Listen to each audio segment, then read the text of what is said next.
Bom, pessoal, então nós vimos a eliminação de Gauss sem pivotação e como que isso gera uma decomposição LU também sem pivotação. Bom, você fazer esse processo de eliminação de Gauss sem pivotação, ele tem inicialmente dois problemas graves, tá certo? O primeiro deles e o mais grave é o seguinte: se algum dos termos da diagonal principal forem iguais a zero, a gente vai ter um problema de divisão por zero.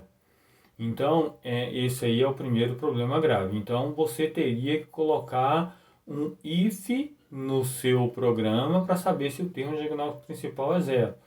E isso aí então impediria a gente de fazer a eliminação de Gauss sem pivotação, tá certo? Porque eu teria que trocar duas linhas, isso aí fica o que nós vamos fazer agora.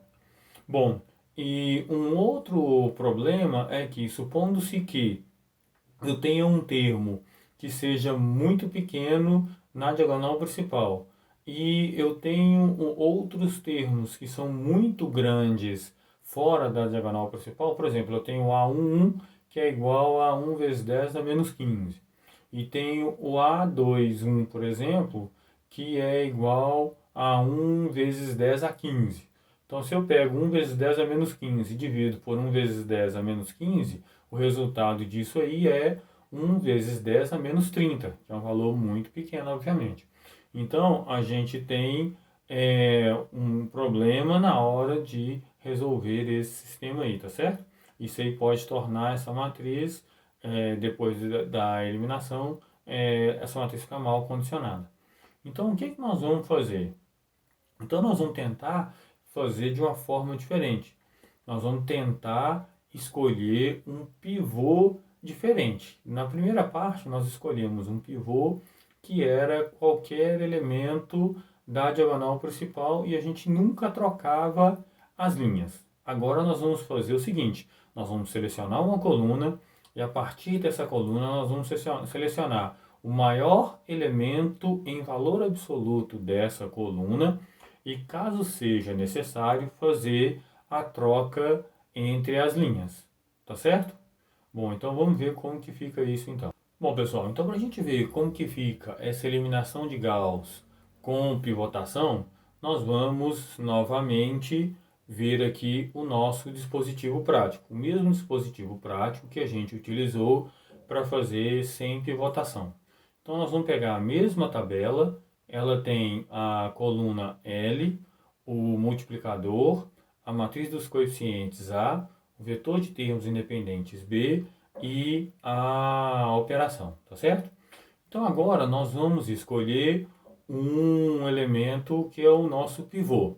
Da outra vez nós escolhemos o elemento da diagonal principal para ser o pivô. Dessa vez nós vamos fazer diferente. Nós vamos escolher o maior elemento da coluna em valor absoluto para ser o meu pivô. Então se a gente pega a coluna 1 aqui, a gente tem os valores 1, menos 2 e 4. Quem que é o maior elemento em valor absoluto? No caso aqui é o 4. Então, e o 4 vai ser o nosso elemento pivô. Bom, então agora nós podemos calcular o multiplicador baseado nesse pivô, nesse elemento pivô. Então agora, o termo que nós queremos fazer igual a zero é o termo A11. Então, seguindo a mesma lógica que a gente fez com pivotação, para o método sem pivotação, desculpa. Então, seguindo a lógica da mesma coisa que a gente fez para o método sem pivotação, nós vamos fazer o M11. Então, o M11 ele vai ser igual ao elemento A11 dividido pelo pivô, que no nosso caso aqui é o elemento A31. Então, esse elemento A11 é igual a 1 e o elemento A31 é igual a 4. Então, nós vamos ter 1 dividido por 4, que é igual a 0,25. Bom, o outro multiplicador que nós vamos calcular nós queremos fazer igual a zero ou eliminar o termo A21. Então, se nós queremos eliminar o termo A21, nós temos que o nosso multiplicador é o M21. Isso aí, então, vai ser igual ao A21 dividido pelo A31. O A21 ele é igual a menos 2. Então nós vamos ter menos 2 dividido por 4. O resultado disso aí é igual a 0,5. Então esse é o outro multiplicador. Bom, então uma vez calculado esse multiplicador, nós podemos fazer as operações L elementares para poder fazer a eliminação de um dos termos. Então nós calculamos o M11. Então esse M11 vai ser, então eu vou fazer a operação que é a seguinte: menos o M11 vezes o L3 mais o L1. Bom, então com essa operação L elementar, eu vou ter que a linha 1 da matriz A, ela vai ser igual a 0, menos 1,5, 0,75 e 3,75. Bom, então com o segundo multiplicador, que é o M21, nós podemos fazer de novo a operação L elementar, menos M21 vezes L3 mais L2, e o resultado disso aí vai ser a linha 2 da coluna A, a linha 2 da matriz A, com o termo A21 igual a 0. Bom, então, com essa operação elementar, nós vamos ter a matriz A igual a 0, 5, 1,5 e menos 0,5. Bom, então nós já temos as duas linhas, nós já podemos fazer a próxima operação para eliminar mais um elemento da coluna 2. Então agora nós temos que escolher novamente o nosso elemento pivô. O nosso elemento pivô agora, novamente, vai ser o maior elemento da coluna, só que agora eu não vou considerar mais a linha 3 do passo anterior. Vou considerar só a linha 1 e a linha 2 já escalonadas. Então, o maior elemento o maior elemento da coluna 2 é igual ao 5. Então, nós vamos fazer agora o nosso elemento pivô, que é o 5. Bom, o termo que nós queremos eliminar agora é o termo A12, já que o nosso elemento pivô é o A22. Então, nós vamos calcular o M12. O M12 vai ser igual ao A12 dividido pelo A22. Então, M12 vai ser igual a menos 0,5 dividido por 5. O resultado disso aí é menos 0,3.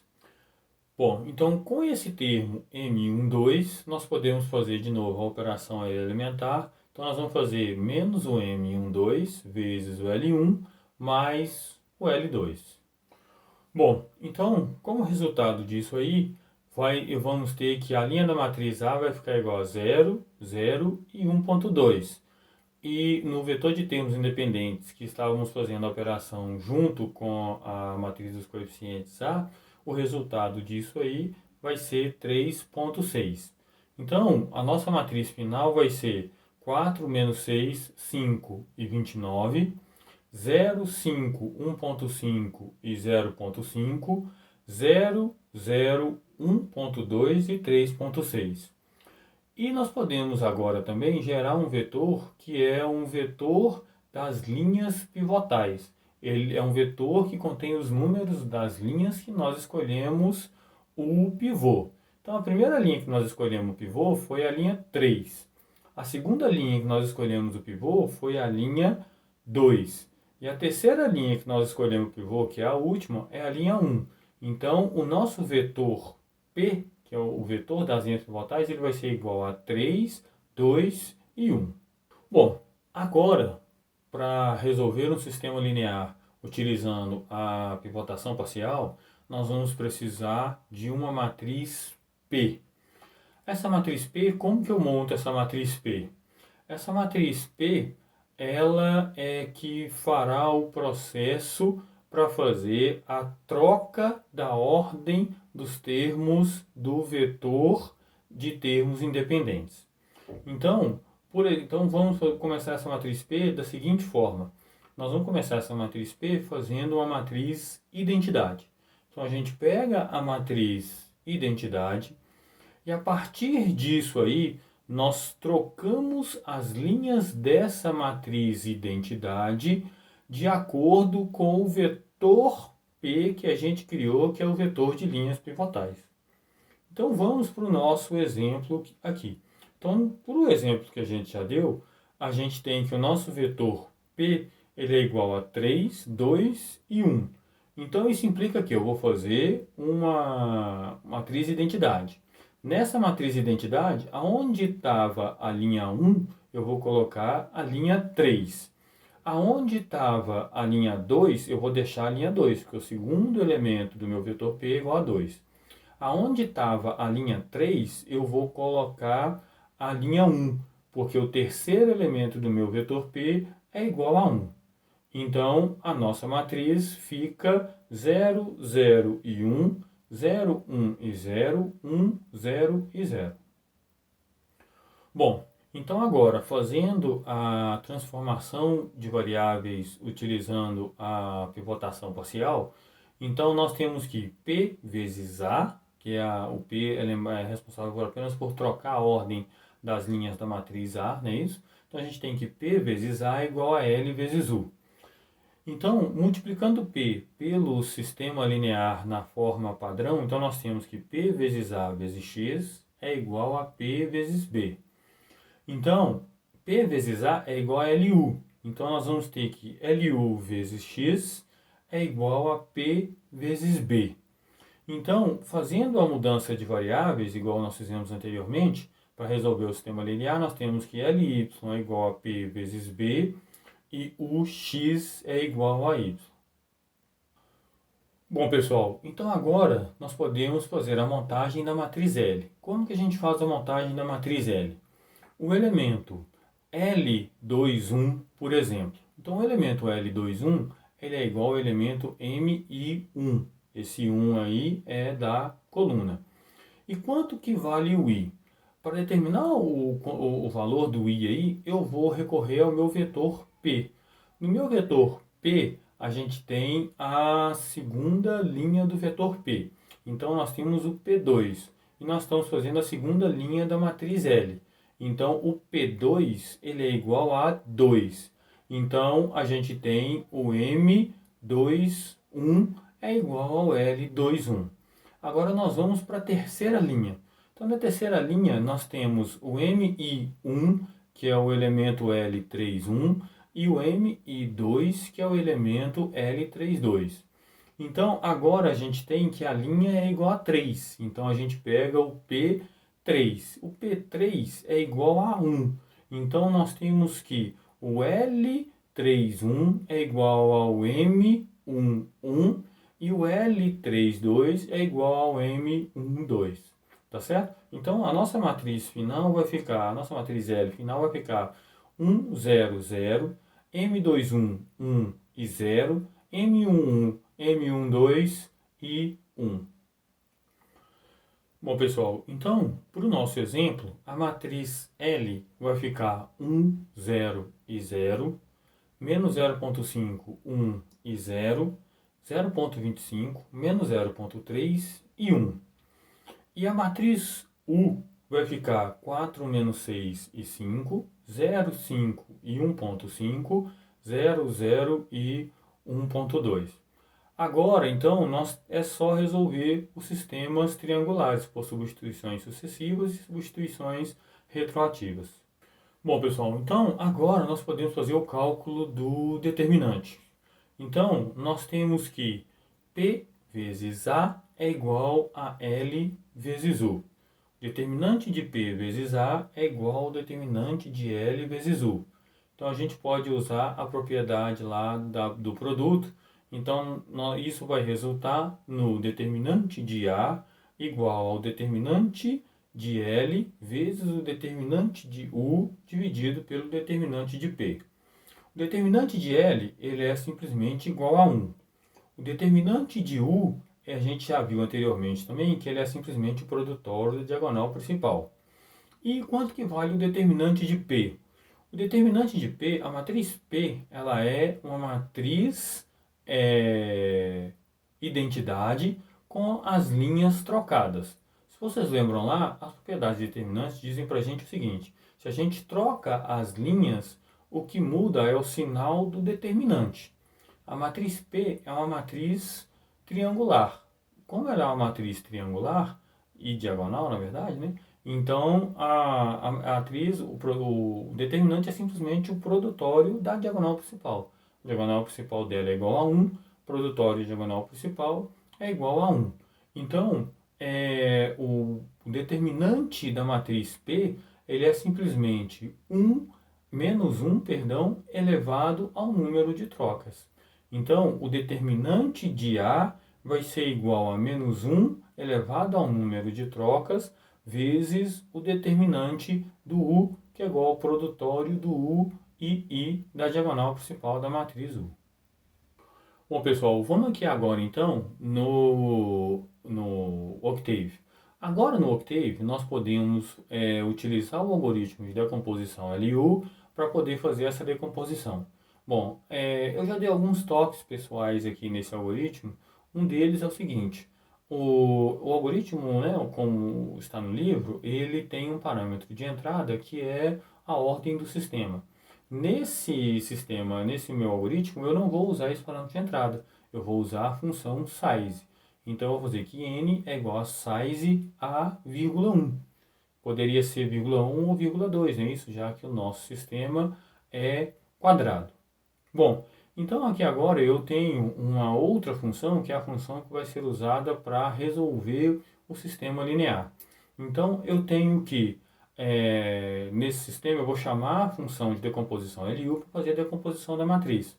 Então eu tenho que L e o pivô, que é o vetor de pivotação, isso aí é igual a decomposição LU e o parâmetro de entrada é a matriz A, tá certo? Bom, então isso aí vai me retornar a matriz L, só que a matriz L, como ela está no algoritmo do livro, ela é a matriz U e a matriz L juntas dentro da mesma matriz. Então nós precisamos separar isso. Separar a matriz U é simples. Existe uma função do Octave que chama trio com U. Então o trio com U é triangular upper superior. Então ele retorna uma matriz triangular superior de uma matriz A qualquer. Então o U ele é simplesmente trio A. Bom, agora nós precisamos recuperar a matriz L. A matriz L é uma matriz com a diagonal principal igual a 1. Então eu vou criar inicialmente uma matriz identidade. Então eu vou fazer que L é igual a I e a ordem do sistema, que no nosso caso é N. Tá certo? Então agora eu tenho uma matriz identidade. Eu preciso complementar a parte de baixo. Então como que eu faço isso? Eu uso a função trio agora com L. Então agora eu quero uma matriz triangular inferior, só que eu não quero os termos da diagonal principal. Então eu faço trio L, vírgula, menos uma linha, que é no caso a diagonal principal. Então o resultado disso aí são só os termos abaixo da diagonal principal. Trio A, vírgula, menos 1 são só os termos abaixo da diagonal principal. Então com isso eu consigo montar a matriz L. Falta um detalhe aqui, que é trocar a ordem do vetor B. Isso em Octave também é simples. Então, eu vou pegar o meu vetor P, que é o meu vetor de pivotação, e vou usar ele para fazer isso. Como que eu vou fazer isso? Bom, primeiro eu crio uma matriz P, que é igual a uma matriz identidade. Aí eu faço que P é igual a P, abre parênteses. Aqui no primeiro parâmetro desse parênteses, eu vou colocar simplesmente o pivô. Significa o quê? Que eu quero que as linhas estejam na ordem do pivô. Então eu vou colocar o pivô, vírgula, 2 pontos, porque eu quero todas as colunas de cada uma das linhas. Então quando eu faço isso, o resultado disso é simplesmente a matriz P com as linhas trocadas de acordo com o meu vetor de pivotação. Bom, agora é só eu fazer o P vezes o B. Como eu faço P vezes o B, o resultado disso aí é a matriz, o vetor de termos independentes B com as linhas trocadas. Agora vamos aqui nos algoritmos de substituições sucessivas e retroativas. Eu também dei um toquezinho diferente neles aqui. Então, nesse algoritmo, tanto no de substituições retroativas quanto sucessivas, ele tinha um terceiro parâmetro que era a ordem do sistema. Se vocês observarem aqui, vocês vão ver que esse parâmetro ele continua aqui. Só que agora eu coloquei um if. É um if narg in menor do que 3. Isso significa o quê? Se o número de argumentos de entradas for menor do que 3, ele faz o n igual ao size a. Então, se o usuário entrar com o número de argumentos, com o número de parâmetros, desculpa, ele vai e não vai executar essa função aqui e vai usar o n que o usuário entrou. Se você não colocar o n, ele vai pegar o n a partir da matriz A. Então agora a solução do nosso sistema é exatamente como a gente fez lá no sistema LU. Então primeiro a gente determina o y, então a gente vai dizer que o y é igual a substituições sucessivas com L e o B de parâmetros de entrada, e o x é igual a substituições retroativas com o u e o y como parâmetros de entrada. Tá certo?